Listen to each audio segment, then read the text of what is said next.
मोदी जी को एक चीज़ याद दिलाना चाहेंगे। आदरणीय मोदी जी, आपसे हम हाथ जोड़ के निवेदन करते हैं, ऐसा मत कीजिए, वरना आप तो नाम बदलेंगे, आने वाले वक्त में जनता आप ही को बदल देगी। पहले लिखाता था क्या बोलते थे, प्रेसिडेंट ऑफ इंडिया, अब लिखने लगे हैं प्रेसिडेंट ऑफ भारत। तो फिर भारत और इंडिया में वही कांग्रेस ने फिर इंडिया अपना गठबंधन का नाम रखा। फिर बीजेपी वाले को इससे दिक्कत क्या हो गई कि इनके ये 10 साल का सफर अब खत्म होने वाला है, अब हम लोग उनको बदलना चाहते हैं। आदरणीय मोदी जी का ये बयान था, मुझे 10 साल दीजिए, मुझे उससे ज़्यादा वक्त नहीं चाहिए। बहुत चिल्लाते थे लोग, महंगाई है महंगाई है महंगाई है, पर आज महंगाई देख सकते हैं और आज से 10 साल पहले का महंगाई आप देख सकते हैं, बताने की ज़रूरत नहीं है।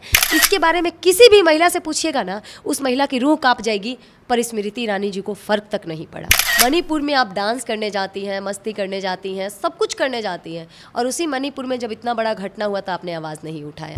स्मृति ईरानी को तो महिला कहने में भी हम लोग को शर्म आती है। उन नेताओं को कोई छू तक नहीं सकता है, क्योंकि उनके सर पे जो हाथ है वही मोदी जी का हाथ है और वही उनको बचा रहे हैं। वहाँ के सीएम जी को अभी तक इस्तीफा दे देना चाहिए। क्या वो इस्तीफा दिए? 8 मिनट का बयान दिए जिसमें 32 सेकंड मणिपुर का जिक्र किए, फिर भी आज तक वहाँ पे कितने अपराधियों को पकड़ा गया है। सोचिए कि जब बीजेपी जब इतना महिलाओं को सशक्त कर रही है तो महिलाएं गायब कहाँ हो जा रही हैं, लड़कियां गायब कहाँ हो जा रही हैं, ऐसे ऐसे रेप कैसे हो जा रहे हैं, ऐसे लड़कियां, मतलब पता ही नहीं चल रहा है कि महिलाओं के साथ हो क्या रहा है। क्योंकि मोदी जी ने बृजभूषण शरण सिंह को बचा लिया तो वर्ल्ड लेवल का कुश्ती अब इंडिया नहीं खेलेगा। हम ये पूछना चाहते हैं, जो महिलाओं के लिए इतनी आवाज़ उठाते हैं, बृजभूषण शरण सिंह आखिर अभी तक क्यों रिहा है? पर वो 2 करोड़ रोजगार का जो वादा था वो कितना सफल हुआ है, ये आपसे तो ज़्यादा नहीं छुपा होगा, क्योंकि आप एक मीडिया प्रभारी है तो बिल्कुल आप लोगों को उनका अपडेट होता होगा। पीछे से हाथ जोड़कर मोदी जी को सलाम करते कहते अब मत आइएगा मोदी जी, क्योंकि आप हम लोगों का जीवन बर्बाद कर दिए। मैं बिल्कुल नहीं जाऊंगी कभी भी, आज क्या, मैं फ्यूचर में भी कभी भी बीजेपी ज्वाइन नहीं करूँगी। भाजपा के पास उनके सारे झूठ के बहाने खत्म हो चुकी हैं,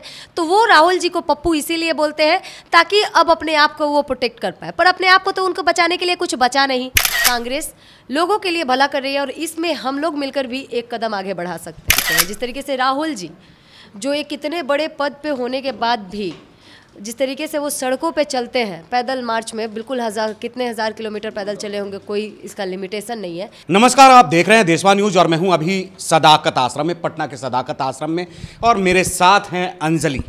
अंजलि किसी पहचान की मोहताज नहीं है, इन्होंने कांग्रेस ज्वाइन किया है। अंजलि मणिपुर वाले मामले को लेकर के बहुत उखड़ गई थी और इनका वीडियो वायरल हुआ था, वीडियो मिलियन में गया था, जिसको बहुत सारे लोगों ने, बड़े बड़े लोगों ने, प्रियंका जी ने भी शेयर किया था। कांग्रेस वाली प्रियंका गांधी की बात मैं कर रहा हूं। और कांग्रेस सेवा दल से ये जुड़ी हैं, आदित्य जी के साथ जुड़ी हैं, युवा नेता कांग्रेस के आदित्य पासवान जी जो हैं, उन्होंने इनको सर्टिफिकेट दिया है। अब ये कांग्रेस सेवा दल की प्रवक्ता होंगी। अंजलि से हम कुछ बात करते हैं। स्वागत है देशवा न्यूज में। देशवा न्यूज के जितने भी दर्शक हैं उन सबका बहुत बहुत स्वागत है कि आप लोग मेरे तक पहुंचे और आप लोगों को मुझे वहाँ पे सब लोगों के सामने इस तरीके से प्रस्तुत कर रहे हैं, उसके लिए थैंक यू। अच्छा, कैसे कैसे आपने तय किया कि कांग्रेस में ही आना चाहिए? क्योंकि मुझे जो कांग्रेस की नीतियाँ हैं, जो विचारधारा है, जो उनकी सोचती हैं लोगों के लिए, वो चीज़ें मुझे बहुत पसंद आई।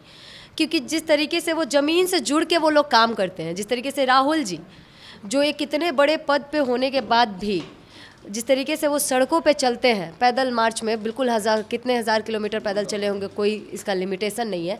देखिए कि कोई भी जिसके पास सब कुछ होने के बाद वो सड़क पे नहीं उतरता है, पर वो लोगों के साथ जुड़े, वो दिखता है उनके अंदर कि वो क्या अपनापन है। ये सारी चीज़ें देख के हम सोचे कि नहीं, कांग्रेस लोगों के लिए भला कर रही है और इसमें हम लोग मिलकर भी एक कदम आगे बढ़ा सकते हैं। जिस राहुल जी से आप प्रभावित हुई, उनकी काबिलियत पर भाजपा हमेशा ही सवाल खड़ा करता है, उनको पप्पू कहा जाता है। कैसे आप प्रभावित हो गई राहुल जी से?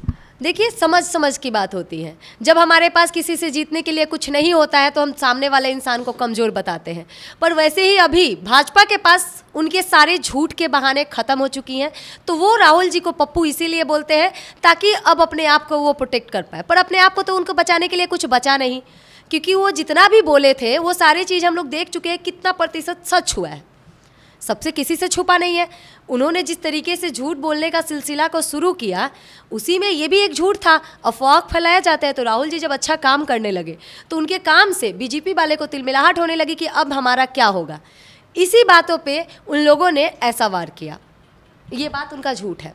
अच्छा, बीजेपी का रास्ता क्यों नहीं तय किया आपने? जो कि सफल पार्टी मानी जा रही है अभी? मैं बिल्कुल नहीं जाऊंगी कभी भी। आज क्या, मैं फ्यूचर में भी कभी भी बीजेपी ज्वाइन नहीं करूंगी। भले मैं पीएम मोदी से तो लोग बहुत प्रभावित हैं, कहा जा रहा है कि आज के युवा जो हैं पीएम मोदी को अपना आइडल मान रहे हैं। मैं तो नहीं मानती, मैं भी तो युवा हूँ, बूढ़ी तो नहीं हो गई हूँ। आपको लग रहा है कि युवा लोगों की सोच है, तो आज वही युवा लोग पीछे से हाथ जोड़कर मोदी जी को सलाम करते कहते हैं अब मत आइएगा मोदी जी, क्योंकि आप हम लोगों का जीवन बर्बाद कर दिए। क्योंकि युवाओं ने मोदी जी को चुना ही इस बेस पे था 2 करोड़ रोजगार, याद है आपको? पर वो 2 करोड़ रोजगार का जो वादा था वो कितना सफल हुआ है ये आपसे तो ज़्यादा नहीं छुपा होगा, क्योंकि आप एक मीडिया प्रभारी है तो बिल्कुल आप लोगों को उनका अपडेट होता होगा। अच्छा, युवा की बात कर रही हैं, युवतियों की बात करते हैं, महिलाओं की बात करते हैं, महिलाओं को सशक्त बनाने की बात करते हैं मोदी जी। महिलाओं के बारे में बहुत अच्छी सोच रखते हैं मोदी जी, बहुत तरह के भाषण उनके आते हैं महिलाओं के लिए, महिला सशक्तिकरण को लेकर के। तो फिर आप महिला होकर के मोदी जी से एक मिनट, आप बड़ा अच्छा बात बोल रहे हैं। मोदी जी महिलाओं के लिए बहुत अच्छा बात बोलते हैं। हम ये पूछना चाहते हैं, जो महिलाओं के लिए इतनी आवाज़ उठाते हैं, बृजभूषण शरण सिंह आखिर अभी तक क्यों रिहा है? उनकी वजह से अब ये जो इंडिया है, आपको पता है नेशनल लेवल का कभी भी कुश्ती नहीं खेल पाएगा। क्यों? क्योंकि मोदी जी ने बृजभूषण शरण सिंह को बचा लिया, तो वर्ल्ड लेवल का कुश्ती अब इंडिया नहीं खेलेगा।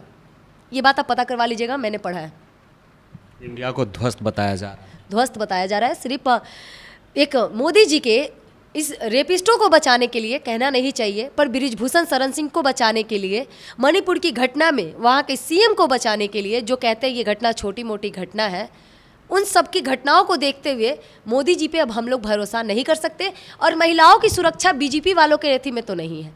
13 लाख कुछ पॉइंट महिलाएं जो है गायब हुई हैं बीजेपी के आने के बाद, जिसके आज तक अता पता नहीं है। आपको पता होगा, मैंने पूरे आंकड़े देखे हैं, शायद मुझे याद नहीं एग्जैक्टली आंकड़े मैं बताती आपको।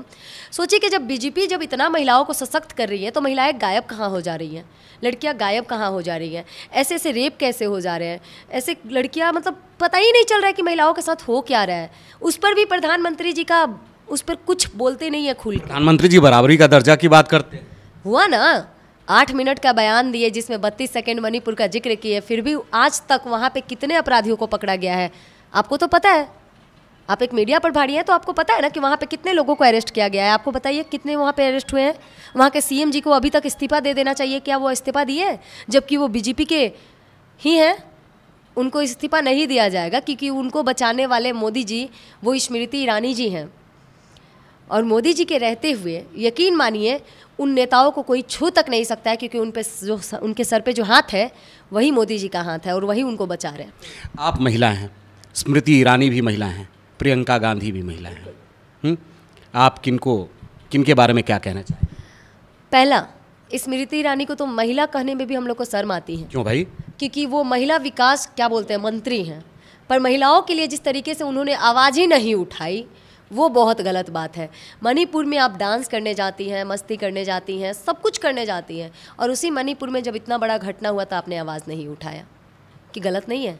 और जब राहुल गांधी जी उनसे मिलने जाते हैं तो आप उनको राजनीति का नाम दे देते हैं। और रहा बात प्रियंका गांधी जी का, वो महिलाओं का दर्द समझती हैं और वो खेतों में किसान महिलाओं से भी जाके मिलने का काम करती है। तो सोचिए कि इन दोनों महिलाओं में, या जो महिलाएं उन महिलाओं को दर्द समझ सकती है मणिपुर का, किसी महिला का अगर बेपर्दा 10 सेकेंड के लिए कर दिया जाए ना, तो वो महिला शर्म से अपनी जान दे देती हैं। सोचिए मणिपुर में पूरा गांव घुमा दिया गया नग्न करके, उन महिलाओं पे क्या बीता होगा।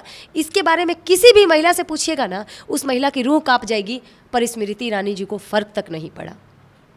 आपने कांग्रेस में सफ़र शुरू किया है, आगे कहाँ तक? ये कांग्रेस का सफ़र शायद बहुत लंबा जाएगा, और मैं भी बहुत लंबा लेकर, किस सोच के साथ? इसी सोच के साथ हम महिलाओं के लिए, यंग युवाओं के रोज़गार के लिए, कांग्रेस हमेशा बात करती है कि कैसे युवाओं को रोज़गार मिलेगा, कैसे गरीबी को हटाने की कोशिश की जाएगी, कैसे जो महंगाई बढ़ गई है उसको कम करने जाएगी। क्योंकि मोदी जी को चुनने का लोगों का एक ही रास्ता था कि महंगाई कम होगी। बहुत चिल्लाते थे लोग, महंगाई है महंगाई है महंगाई है, पर आज महंगाई देख सकते हैं और आज से 10 साल पहले का महंगाई आप देख सकते हैं। बताने की ज़रूरत नहीं है कि उस महंगाई में और अभी की महंगाई में क्या फ़र्क है। ये तो आरोप कांग्रेस पर भी लगाया जाता है कि महंगाई उस समय भी थी। तो फिर अभी का महंगाई देख लीजिए ना, कांग्रेस को 70 साल लग गए। मोदी जी तो कह रहे हैं कि सुधार रहे हैं 70 साल में जितना बिगाड़ दिया। मोदी जी ने आते समय बोला था मुझे 10 साल दीजिए। आदरणीय मोदी जी का ये बयान था, मुझे 10 साल दीजिए, मुझे उससे ज़्यादा वक्त नहीं चाहिए। याद है आपको? तो बस मोदी जी को हम ये याद दिलाना चाहेंगे कि उनके ये 10 साल का सफर अब खत्म होने वाला है। अब हम लोग उनको बदलना चाहते हैं। 70 साल को बदलने में कम समय थोड़ी ना लगेंगे। तो मांगे तो आप ही थे ना 10 साल कि हम लोग बोले थे। मोदी जी ने अपने ही जुबान से बयान दिया था कि हमें 10 साल दीजिए, उससे ज़्यादा हमें नहीं चाहिए। उसके बाद अगर हमारे काम अच्छे ना हो तो आप हमें हटा दीजिएगा। तो बिल्कुल मोदी जी के जो कोई भी काम है हमें तो अच्छे नहीं लगे जिससे देश का भला हुआ हो।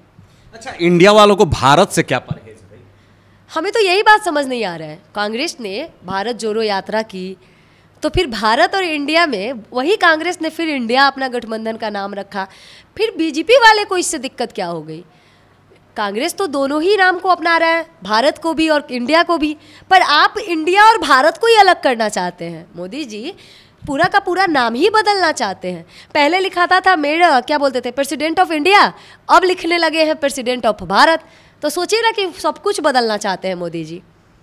सोचिए जब अभी इतना कुछ कर रहे हैं तो आगे क्या होगा। तो मोदी जी को एक चीज़ याद दिलाना चाहेंगे, आदरणीय मोदी जी आपसे हम हाथ जोड़ के निवेदन करते हैं, ऐसा मत कीजिए, वरना आप तो नाम बदलेंगे, आने वाले वक्त में जनता आप ही को बदल देगी। तो अब कहाँ का रह जाएंगे मोदी जी। दावा हो रहा है कि 24 में फिर वापस आ रहे हैं। हम लोग भी देखते हैं ना, महिलाएं हमारे साथ हैं। इस बार महिलाएं उनको नहीं जीतने देंगी, आप देख लीजिएगा। यही दावा मैंने तब भी किया था और यही दावा मैं आज भी करती हूँ कि इस बार महिलाएं उनको हराने का काम करेंगी, क्योंकि उनके राज्य में महिलाएं कहीं भी सुरक्षित नहीं। तो ये है हाजिर जवाब अंजलि, कांग्रेस सेवा दल की युवा नेत्री हैं, प्रवक्ता हैं, और अब इन्होंने ठान लिया है कि 2024 में सब कुछ बदल करके रहेगा। तो चलिए आगे बढ़ते हैं। अब तक के लिए बस यहीं तक। देशवा न्यूज़ देखते रहिए। देशवा न्यूज़ को अगर आपने अब तक सब्सक्राइब नहीं किया है तो जल्द से जल्द सब्सक्राइब कीजिए, लाइक कीजिए, बेल आइकन दबाना नहीं भूलिए। धन्यवाद।